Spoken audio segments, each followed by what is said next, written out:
Good morning. Thank you for coming to Nudge Zero, Can We Save the Planet with Behaviour Change? A Conservative Environment Network event kindly sponsored by Smart Energy GB and Nesta. I'm Sam Payne, Climate Programme Manager at SEN, and I'll be chairing the panel this morning. SEN, if you don't know, is the independent forum for Conservatives in the UK and around the world who support net zero, nature restoration and resource security. As you can see, we have a fantastic lineup of speakers this morning who we'll hear from for about 3 minutes each before opening up to questions, so do get thinking of them. Reaching net zero is likely going to see widespread change as we shift to low carbon technologies. But how will this impact our everyday activities? What actions are people willing to take to save the planet? Discussing today, we've got Lord Callanan, Minister for Energy Efficiency and Green Finance in the Department for Energy Security and Net Zero, Katherine Fletcher, MP for South Ribble since 2019 and a SEN caucus member. We've got Eamonn Ives, Head of Research at the Entrepreneurs Network, Katy King, Deputy Director of Nesta's Sustainable Future Mission, and Mark Lund, OBE, Chair of Smart Energy GB. You can tweet along this morning with our events using hashtag SEN@CPC and hashtag CPC23. Our Twitter handle is sen_HQ. So to kick us off, we'll go to Lord Callanan, and we'd be grateful to hear your thoughts on whether the government needs to encourage behaviour change to meet net zero. Okay, well, firstly, Sam, thank you very much indeed for the invitation to discuss what I think is a fascinating topic. I think it can probably be summoned and summarised as yes, but carefully is the answer to your question. Let me, I think, illustrate the point by giving a few examples. Obviously, it's all in the context of the Prime Minister's announcements with regard to the net zero target last week. Very happy to, in questions, to explore this in greater detail. But I've been asked by a number of media commentators, how would we summarise the changes? And I think the best summary which I would put onto it is that the PM essentially said that we need more carrots and fewer sticks is probably the best way of putting it. And let me give a few examples of current policies to illustrate that. The first one I think we should pick as Smart Energy GB are the sponsors of today's event is, of course, the smart meter rollout, which is something I have responsibility for. Now, before I acquired it, the rollout had already started, so it's been managing the process so far. And it's actually going okay. It's not going as fast as we thought it did. We're currently roughly 50% of the population are transferred now onto smart meters in one form or another. Installing about 83,000 per week at the moment. And there's sufficient demand at the moment. We don't need to compel them. And I'd personally be very reluctant to ever do so. What I think has been interesting is my post bag on this. So I see obviously, I do replies to all the letters from MPs and others that are sent in, usually complaints from members of the public. And my postbag has sort of shifted in the 2 or 3 years that I've been doing this job from, I don't want a bloody smart meter, why are you telling me I have a smart meter? I don't generally sort of whingy, why they're trying to force me to have a smart meter, to which the response is, we're not forcing you to have a smart meter. But now I'm probably getting a majority of my correspondence is I want a smart meter, but for various reasons, I live in the wrong property, I live in an area that's not covered, etc. I can't have one, or I do live in an area that's supposed to be covered and not working properly, and there are various solutions that we can roll that out. So I think public opinion is actually changing. People are now starting to see what the advantage of getting a smart meter is. It's free, not going to cost you anything, it will help you to save your consumption, and of course it will eventually, and already started, give you access to a whole range of better tariffs that you won't be able to get with a dumb meter. So I think that's a good illustration of why it would have, if initially the government who took the decisions at the time had said you have to have a smart meter, it's compulsory. I think there's something in the British psyche which is that I'm not going to have one, if they tell me to do that, because that's just the way we are as a people, I think. And so incentivizing them, showing that something is an advantage is the best way forward is I think a way of proceeding. Let me give another example. Flying, very much in the news at the moment. I visited Rolls-Royce last week, actually, in the UK and in Germany. Rolls-Royce are putting a huge amount of effort into developing aero engines that would run off hydrogen.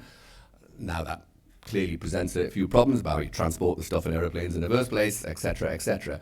But nevertheless, linking hydrogen, sustainable aviation fuel, you can see a technology solution that would enable people to carry on flying, travelling, as much as taking advantage of all of the massive opportunities there are. Again, that's got to be a better way forward than taxing them more, telling them you have a budget that you're allowed to fly with every year, etc. These things would be, I think, massively unpopular, and again, going against the grain of what we stand for as a party. Let me finish by highlighting a third example, which I think actually does present us with the biggest problem in the UK, which is the decarbonisation of heat in buildings. Again, something for which I have responsibility and been grappling with at the moment. We have the biggest problem in Europe because we have the oldest building in Europe. So we have something like 6 million buildings that were built before the First World War. And it's a massive problem in terms of how we move the building stock, how we insulate it better, etc. We're making progress, is the good news. In 2010, we had about 14% of domestic properties were EPCC or better. It's now about 50%. But of course, the easiest ones have been done, and we're moving on to the more difficult ones. So that, again, gives us the question of how we approach this in policy terms.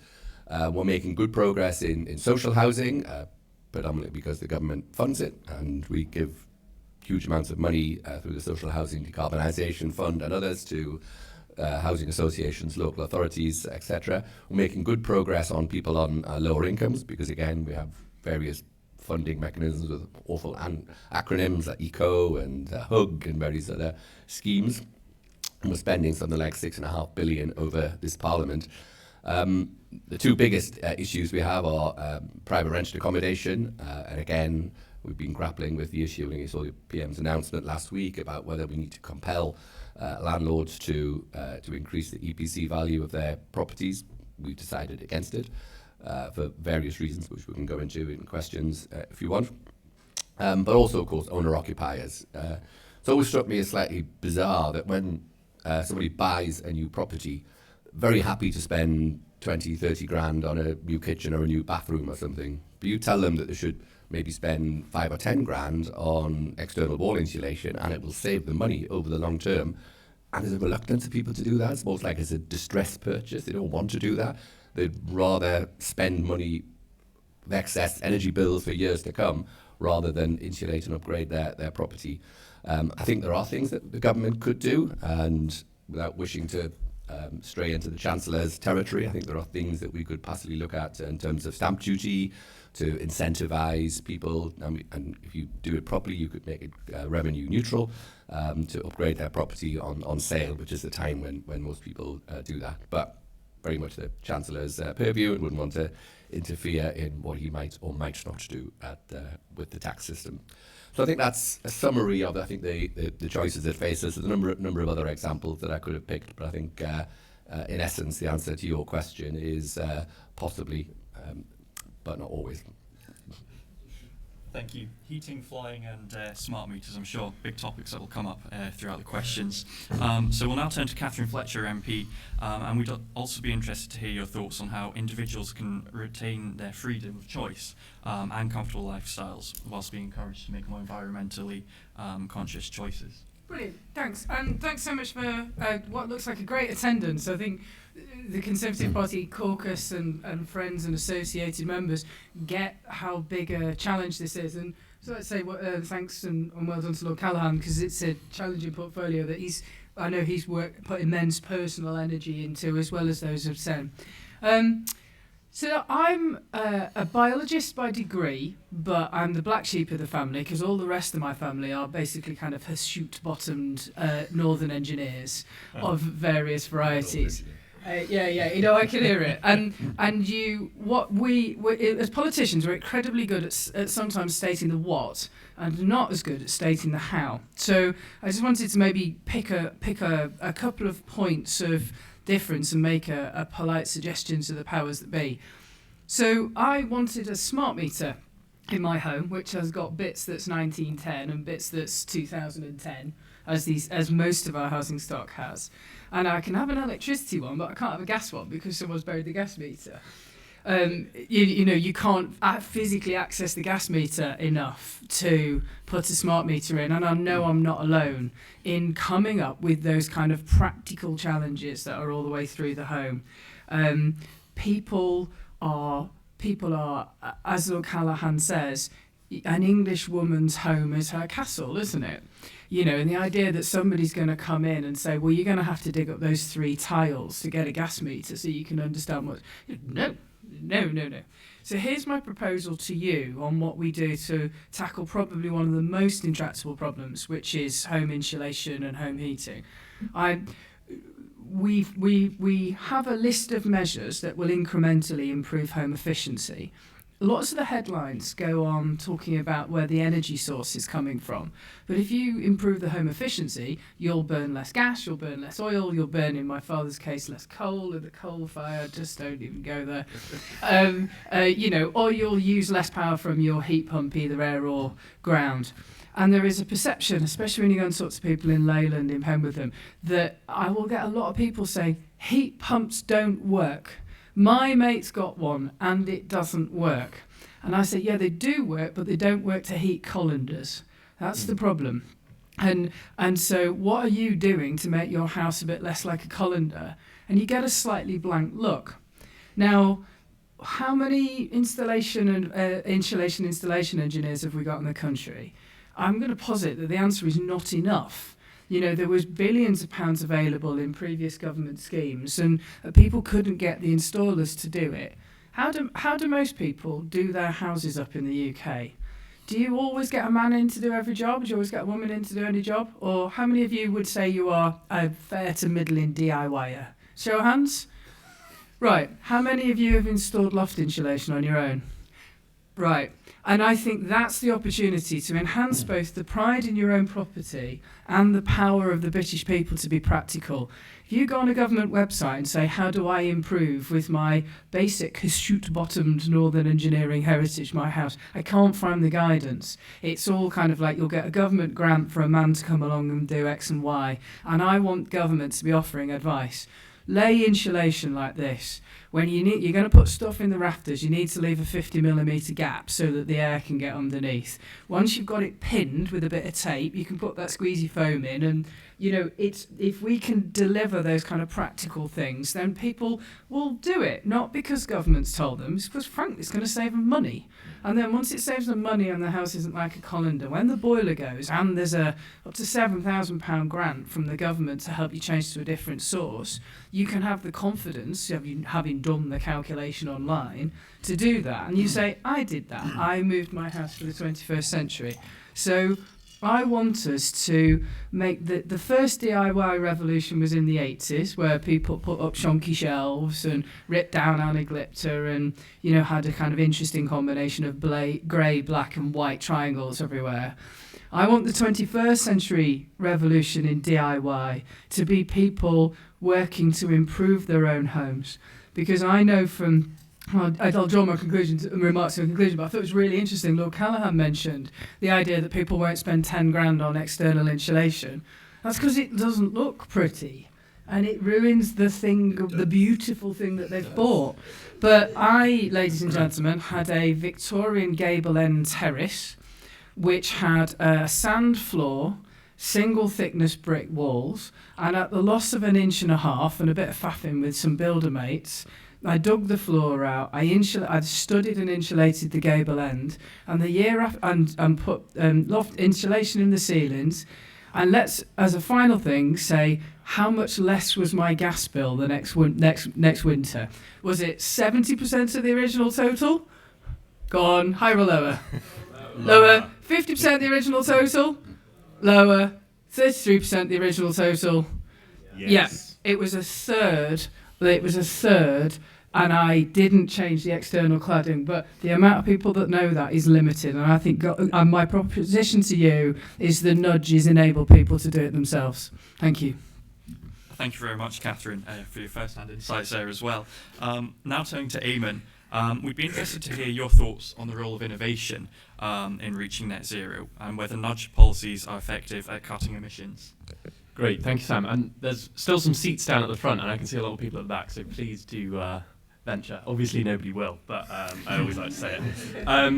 So to cut to the chase, can we save the planet with behaviour change? I think my answer has to be, unfortunately, absolutely not. While there will be some people who are happy to change their behaviours and change their lifestyles, I think this group is far, far too small, and I actually question whether they'd want to change them in such a way that they make any sort of meaningful difference. Not to be clear, I don't think there's nothing we can be doing, and of course, we should all do what we can at the margin. But I think we're kidding ourselves if we think that sort of minor trivial tweaks are going to be enough to end something like global warming.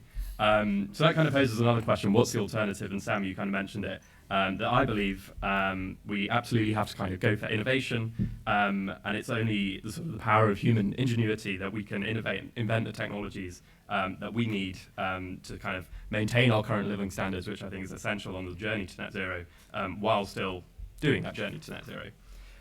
Just as we created the technologies that got us into this problem, we can create the technologies that can get us out of it. And the good news is that to a large extent, we have already got those technologies. We've got wind turbines that are producing clean electricity. We've got heat pumps that are replacing gas boilers. We've got electric vehicles that are slowly but surely occupying an ever greater size of the vehicle fleet. But there's always more we can do. And that requires further progress. We need to make clean alternatives the natural first choice for consumers, which means they come at a price point which makes the net zero transition not just the right thing to do environmentally, but also the right thing to do economically. So I'm quite optimistic in the role that technologies can play in getting us to net zero, but I'm not saying that we can just kind of sit back and expect them to kind of magically come forth. We will need government to play a role. And there are a range of different things it can do, and I'm sure we'll get into some of those in more detail in the sort of discussion. But I'll focus on a few things I think stand out as particularly important. So first of all, investment in innovation is going to be absolutely essential. We can't do decarbonisation on the cheap. We need to support scientists and innovators and entrepreneurs to kind of take the R&D that they have within their minds or laboratories and get that out into the real world and into the marketplace. That means funding R&D, which I actually think the current government and previous ones to it have been quite good at, and it means kind of allocating that funding in more effective ways than we have done historically. So something that I've been particularly encouraged about, and we've seen some movement on this lately, is the creation of ARIA, the Advanced Research and Invention Agency. I think that could be absolutely transformative, and let's see how that plays out on quite a long timescale. I don't think we should jump to judge it too quickly. Other things, I'd like to take carbon pricing a lot more seriously. I think it's something that the Conservative Party in general has kind of woefully neglected, but it could be a real essential tool in decarbonising economically, efficiently, and in a way that doesn't require so many of the mandates and bans that I think, recent history suggests people don't quite like so much, and they are subject to changes by the whim of maybe the Prime Minister. So something like that I think is absolutely essential to lean more into on the journey to net zero. And then my sort of final point that I'd like to make is, sorry. Well, no, I'll conclude at that point. So yes, I don't think we can kind of rely on behaviour change to get us to net zero. I think we're kind of living in a fantasy land if we think we can. What we have to do instead is give people the tools and technologies to decarbonise in a way that suits them, in a way that makes decarbonisation the natural first choice, as I said before. We need to make the reason for getting to net zero not just a great moral objective, but also because it's just a common sense thing to do. And I think that's basically the only way we're going to get there. Thank you, Eamonn. And that moves us nicely on to Katy King. So we'd be grateful to hear how you feel the government can lead the way in encouraging behaviour change towards net zero without drawing criticisms or accusations of nanny statism. Thanks, Sam. So I'm just going to agree with Eamonn that essentially we can't get to net zero with behaviour change alone. I think that's clear. But the CCC does estimate that 62% of emissions, very specific, depends on behaviour change. So that's the majority of the emissions reductions do depend on behaviour change. So it's obviously really important and we can't ignore it. It's not a choice between nudging or regulation. The two have to work together. And in doing so, the government can create these conditions for people to make green choices. Like carrots, incentives are critical, obviously. But at Nesta, we do believe these phase-out dates, for example, for gas boilers, are really important. They give clarity for consumers and for industry. They're essentially saying the direction we're going in. And if we don't provide that clarity, you're not going to get, the investment in the green jobs market, for example, that we need. Recent behavioural insights team research found 9 in 10 people want to make sustainable choices. There's a lot of demand for this stuff. It just needs to be affordable and simple. Nesta did the money-saving boiler challenge last year. We were encouraging people to change their boiler settings. It's free, it's easy. We gave people simple DIY instructions, and we estimate about 3 million households did this. So there is obviously demand, and that's where I would say it's not nannying. If people want it, the information, they just don't have it and they need it. We know that from that campaign alone, about 500,000 tonnes of CO2 was reduced in a year. So essentially, there is a lot of demand. People want to make changes. They just need to be helped to do so. So I would definitely agree with Katherine on that point. Things the government could do, some ideas. So definitely building public awareness. I think a lot of people don't know heat pumps are coming, for example. I know there are plans in the works to do a bit more awareness raising, but even the bus scheme, I think a lot of people don't know about. Personalised information, like Katherine was talking about, how can I take action, what can I do? As well as the well-designed incentives. I mean, the uplift in the bus scheme, really, great to see that, but low interest loans for retrofit would also be very welcome. Also, switching levies from electricity to gas would really help to make heat pumps and electric vehicles and lots of other things a lot more attractive. And so essentially what I'm saying is we can't rely on people just to do the right thing without support from government and industry. And in particularly in home heating, which Nesta focuses on, it's an area that we do need government to regulate and to also create those conditions for people to make the right choices. Thank you very much.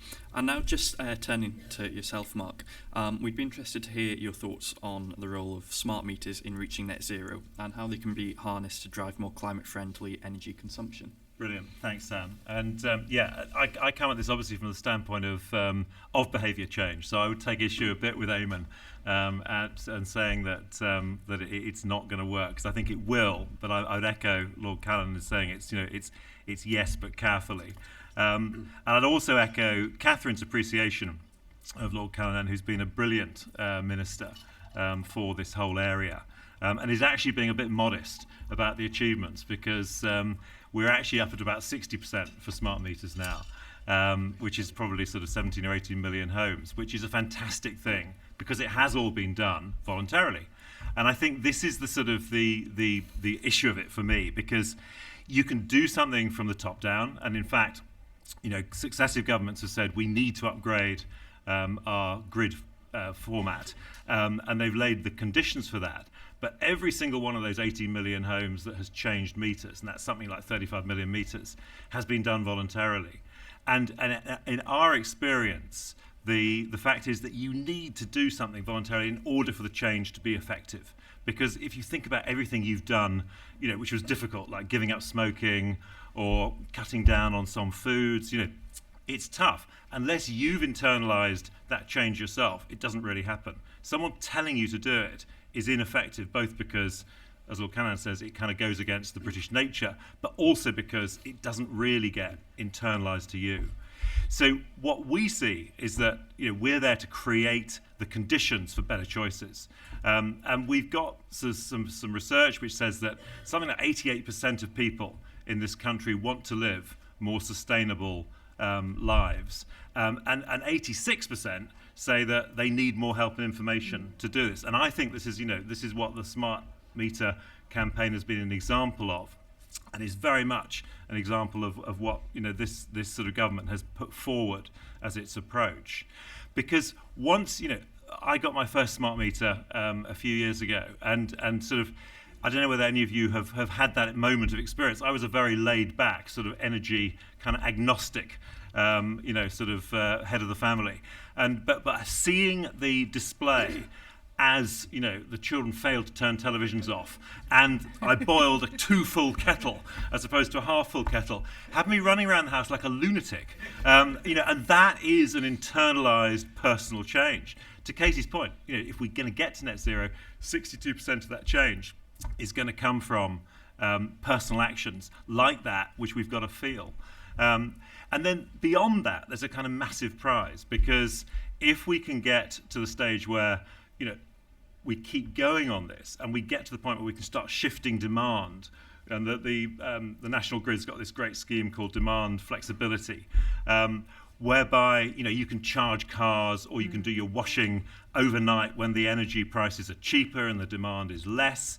That's great for the environment, but it's also great for your pocket, because it means you save a lot of money. And I think we work out that if we keep doing this, by 2030, we could have effectively saved the equivalent of 4 gas-powered power stations. By 2040, we could be saving £14 billion a year. And that would be, for people involved, it would be 52% of their energy requirements. So it's an extraordinarily big shift through personal behaviour change and taking responsibility. And the smart meters are the cornerstone of that. They are the thing that enables all this to happen. And that's why we think they're so important. So, we would say, yes, we believe that behaviour change can make a huge difference. It needs a government to take a lead, as indeed this one has.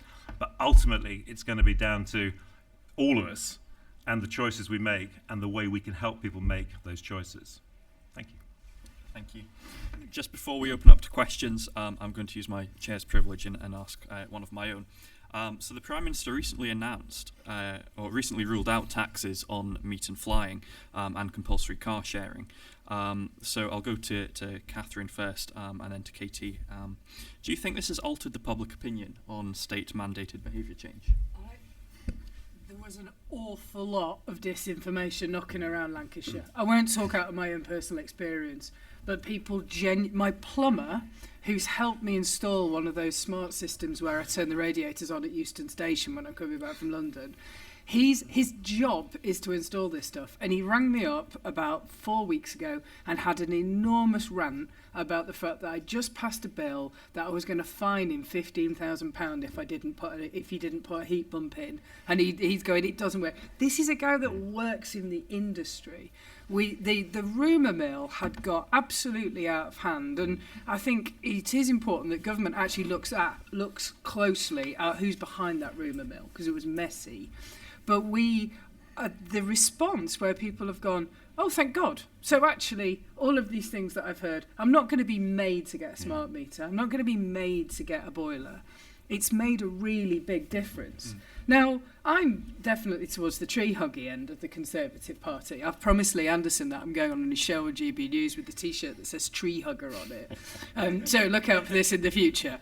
But he's obviously delighted by that proposal. But we have to take the public with us. And I thought it was really interesting watching the PM on Laura Kuenssberg yesterday. I don't know whether you've caught it. Laura Kuenssberg going, you've rolled back from the targets. We haven't.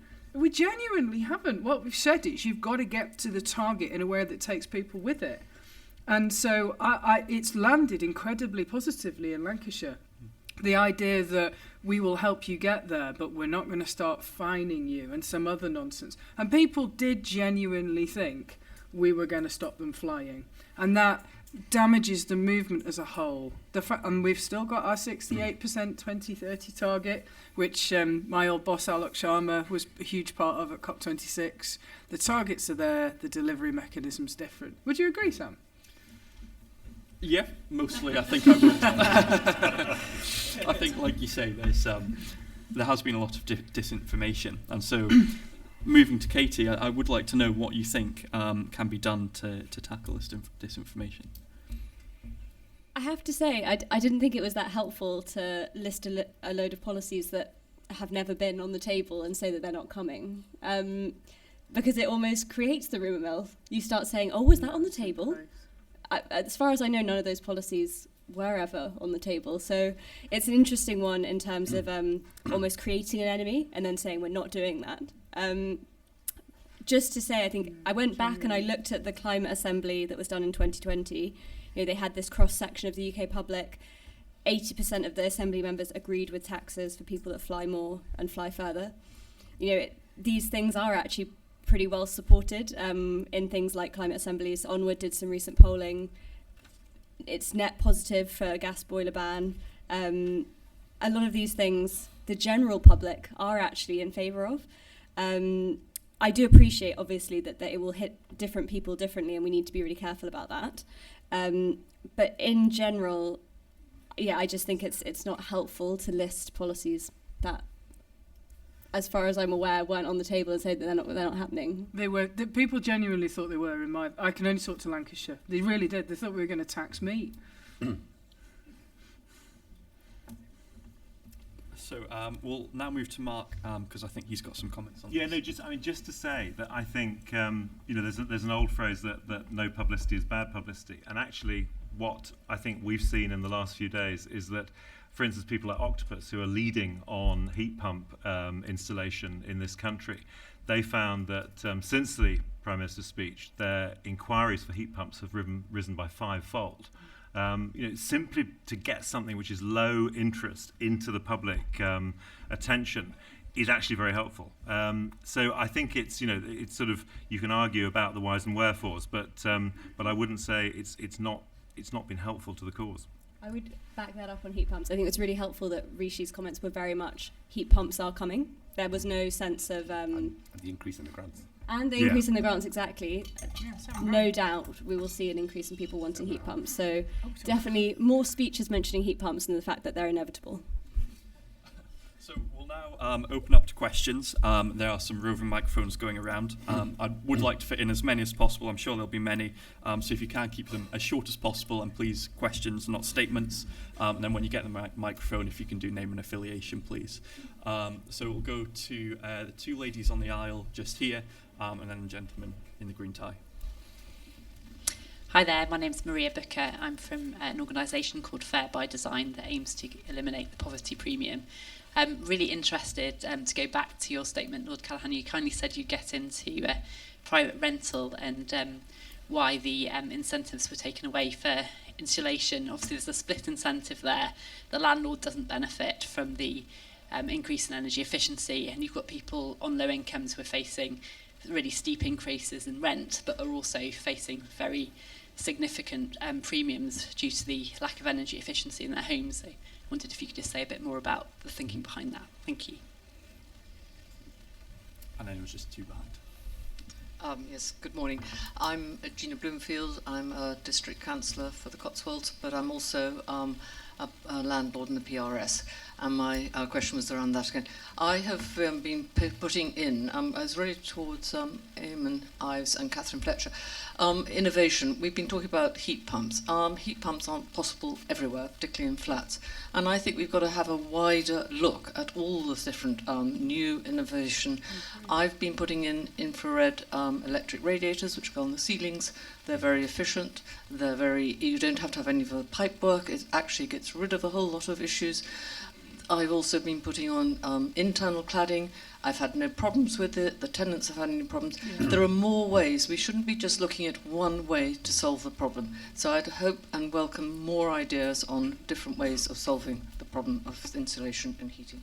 Thank you. And then just gentleman in green tie, front row. Thank you. Jim Clark from Zurich Insurance. So we insure a lot of property, and we'd like to see more sustainable, more resilient property in the future.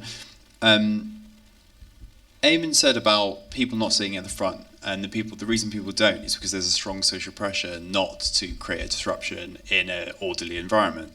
How do we create the social pressure needed for people to make their homes and do the sort of great DIY that Katherine has been doing? There's loads of good material about how people adopt solar panels, for instance, in America, because they see the rest of their neighbourhood doing it. And one of the problems with properties is all the changes are inside, so people can't see it, unless you have the sort of conversation over the garden fence. So how do we create that social pressure for people to take action in their own property? So we'll take the questions in order. So firstly, Lord Callanan. I think the first one was directed at you around the private rental insulation. So two questions on PRS. So as you're aware, we consulted, I think it was about 2 or 3 years ago now, on increasing the minimum EPC level before you can rent out a property. It's now, I think, E, and we consulted about taking it up to C.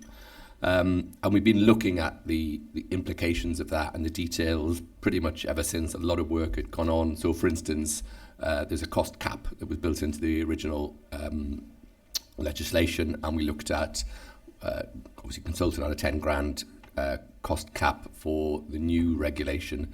But then we started looking at the regional differences as well. So, I mean, I come from the northeast, Ribble is the deep south as far as I'm concerned. And the implications of, a 10 grand cost cap on a £500,000 flat in London, it's pretty insignificant. But on a 80, 90,000 pound flat in Gateshead, northeast, or in Lancashire, it's significant. So we looked at whether it would be possible to put some sort of regional rateable value limit in as well. But the clincher, to be honest, was, as I go around the country, I visit lots of the housing schemes that we're doing under SHDF, etc.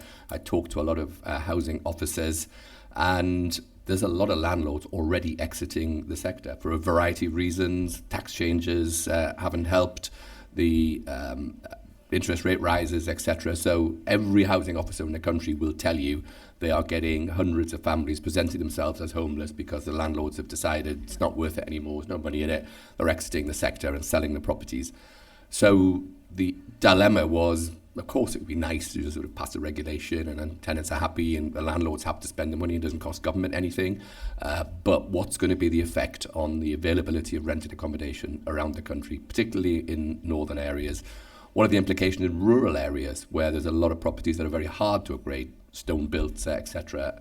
And all of those fed into it, and there are a number of different changes. We're still pushing ahead with a decent home standard, etc. But we just decided that we did not need any more properties leaving the private rented sector, and the implications of that for what are already shortages. So that was it's one of these policy dilemmas that you have to deal with, and that's the way we decided to go. Thank you very much. Now just on to the second question, Eamonn, and then I'll come to Katherine, around heat pumps and innovation. Yeah, I think it's a great question, and it kind of does get to the crux of so many different debates within this. And nobody, I think, would rightly say that we kind of just need to pick a technology and go for it. I think on the question of heat decarbonisation, though, heat pumps do seem to be by far and away the best thing. I don't think infrared, all of what I've looked at, is completely, well, I don't want to say nonsensical, but it's getting in that direction.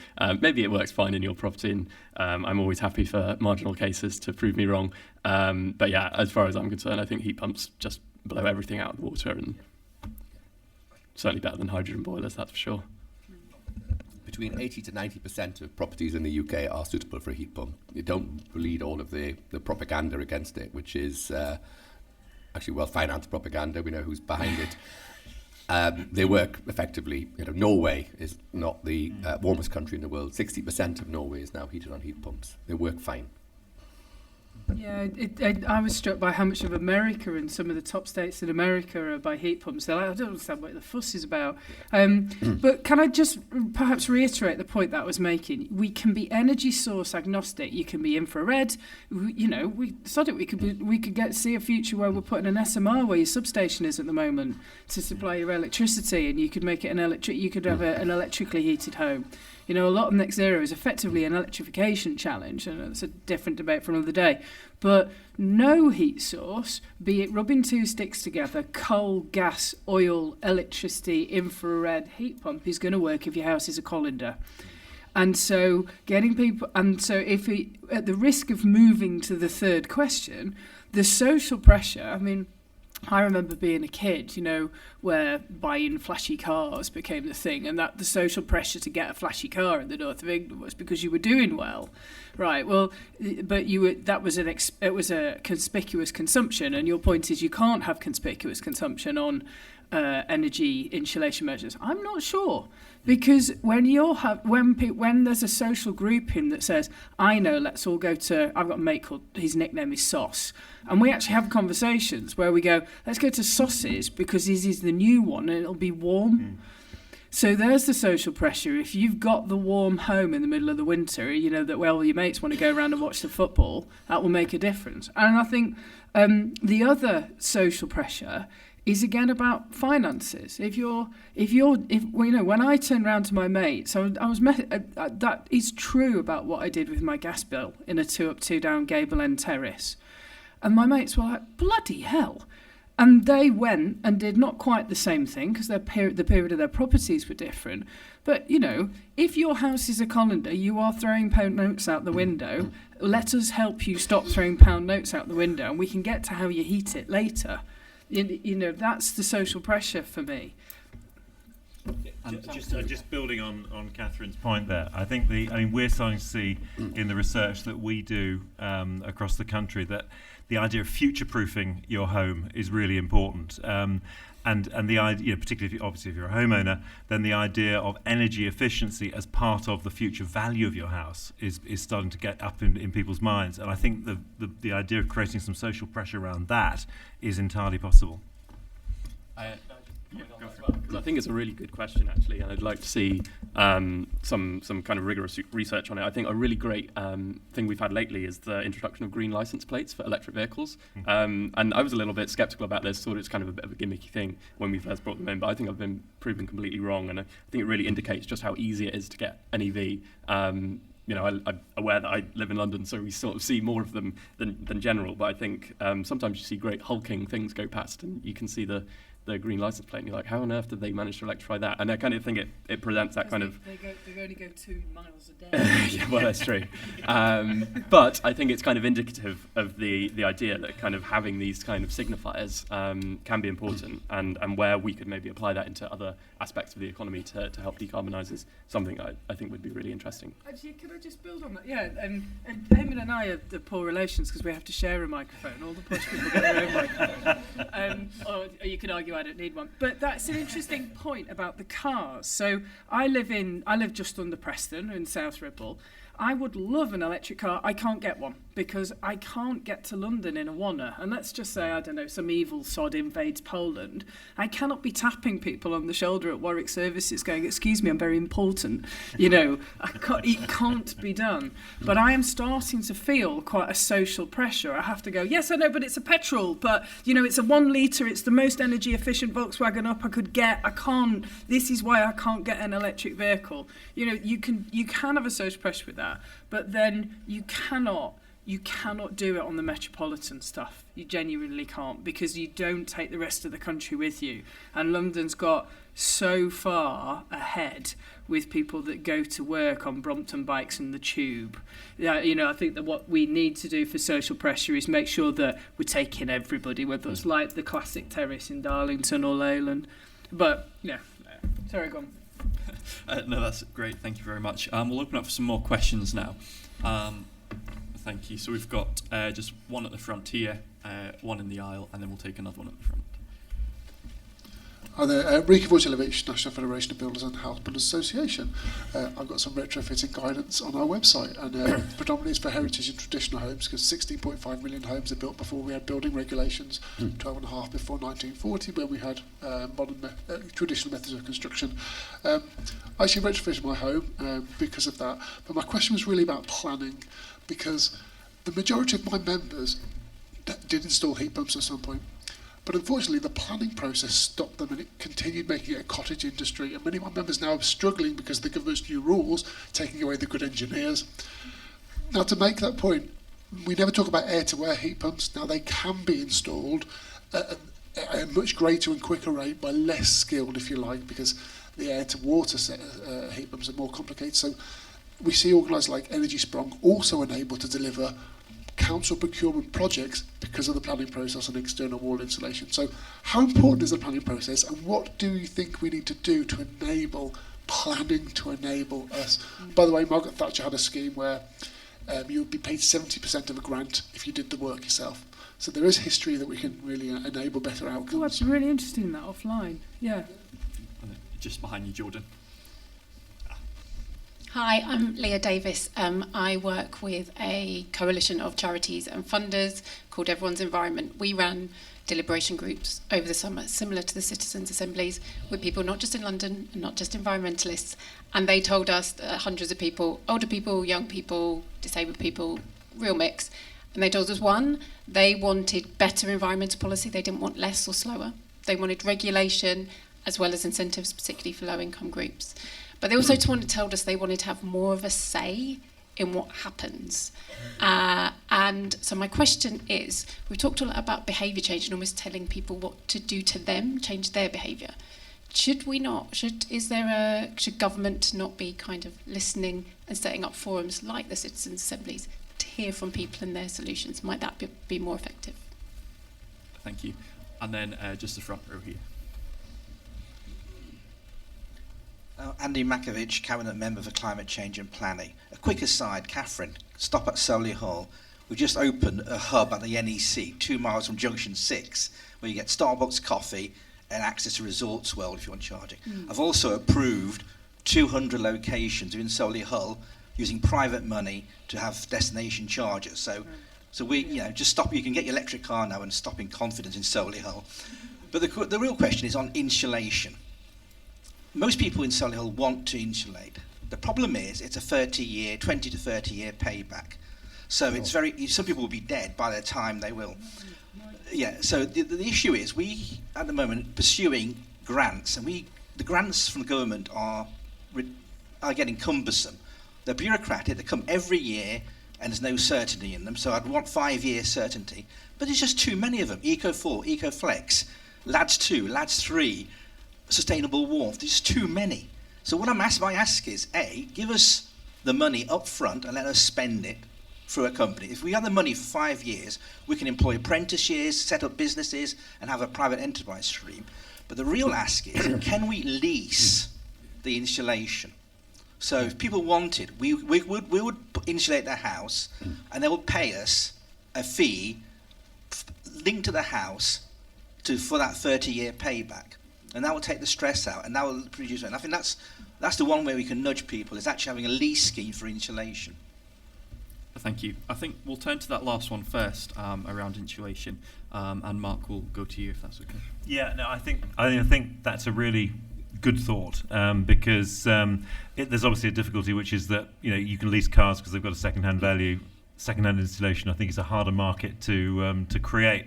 But the idea of making it, the whole point about behaviour change is to make the first step a little one, as opposed to a great big one. And the idea of leasing, an amount per month is so much easier for people to get their heads around than a big £1,000 of cost. So yeah, I really like that thought. Thank you. And now just turning to the first question surrounding planning, Lord Callanan, I wondered if you had any comments on that. Sure. Planning is it's my responsibility in terms of the energy infrastructure, but of course domestic planning is a DLUC responsibility. You're right, of course, but it's a factor of local democracy in many respects. So I get letters from some local authorities won't allow heat pumps, particularly external units in conservation areas, etc. Others will. It depends on the local planning authority. And again, there's a dilemma in central government. Do we force local authorities to do something, or do we say, actually, no, this is something that local councillors themselves should determine, that's their right to do what they want in their own particular area? We can issue guidance, etc., and we are looking at the planning process in general, so how we can speed up the whole thing and get more particularly energy efficient stuff installed. Can I just raise a point that was, Katherine picked it up earlier, on external wall insulation? You can get some brilliant external wall insulation now that you would not be able to tell is not brick. They finish it in a brick finish or a stone finish, and I saw some in County Durham that had been installed on old stone terraced houses, and I didn't believe that it was EWI until I went and sort of tapped it, and you can see it's a little bit hollow. But it looks actually better than the original in some respects, particularly older properties. So the old image of unattractive cladding, which was EWI, is now being superseded by some great technological innovations, and we need to make them more widely understood. Totally agree with all the points that have been made about insulation and the importance of it, and you're right there, Katherine. Point to the Great British Insulation Scheme, which we launched a couple of weeks ago. £1 billion over 3 years. It's not a government grant, it's an obligation on the energy companies, but there is a new eligibility website, because I also take the point that many people have made. There are a myriad of government schemes in this area, and one of my jobs is trying to sort them all out and navigate people through, and I decided it was going to be too difficult. So the best thing to do, create a new website with an eligibility checker built in. Nobody cares whether they're getting their improvements through a local authority in Hug, through EcoFlex, or GBIS, all the different schemes. So if you go onto it's actually the GBIS website, on gov.uk, you put your details in, your property, it will link to the EPC database, links to the HMRC, so you will get a eligibility checker as well, and it will, if you are eligible, it will point you to and link you through to either the energy company, the local authority, etc. You don't need to know what the acronym of the scheme is. And the advantage, and the reason that I'm so keen on this, is the first one since the Green Homes Grant that is targeted at the able to pay sector. So if you were in a property A to D in England, in terms of council tax bands, A to E in Scotland and Wales, then your property is inefficient in terms of its EPC level, then you would be potentially eligible for support under this scheme, and it's purely linked to insulation.